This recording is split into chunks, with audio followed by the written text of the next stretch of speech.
ಈ ಮ್ಯಾಂಗೋ ಸೀಸನಲ್ಲಿ mango cake ಮಾಡಿಲ್ಲ ಅಂದರೆ ಹೇಗೆ? ಆದರೆ no maida no egg with simple ingredients ಹೇಗೆ ಮಾಡೋದು ಅಂತ ನೋಡೋಣ.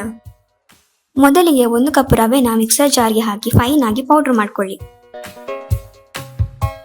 ನಂತರ ಅದೇ ಜಾರಿಗೆ 1 cup mango pieces, 1/2 cup sugar ಮತ್ತು 1/2 ಕಪ್ ತುಪ್ಪ ಹಾಕಿ ಸ್ಮೂತ್ ಪೇಸ್ಟ್ ಆಗುವಷ್ಟು ಗ್ರೈಂಡ್ ಮಾಡ್ಕೊಳ್ಳಿ.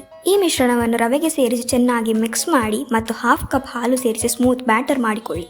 ನಂತರ 1/2 tea spoon baking powder, baking soda ಮತ್ತು 1/2 ಕಪ್ ಹಾಲು ಸೇರಿಸಿ ಮತ್ತೆ ಚೆನ್ನಾಗಿ ಮಿಕ್ಸ್ ಮಾಡಿ. ಈ ನಡುವೆ ನವಜೀನ ಬಳಸಿ ಪಾಟನ್ನು ಪ್ರೀಹೀಟ್ ಮಾಡಿಕೊಳ್ಳಿ.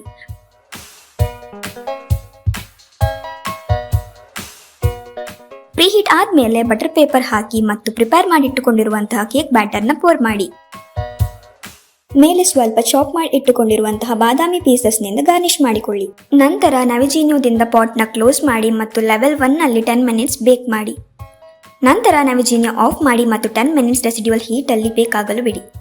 ಈಗ ನಮ್ಮ super soft mango cake ready. ಇಷ್ಟು ಈಸಿ ರೆಸಿಪಿ, ಇಷ್ಟು tasty result, definitely worth trying.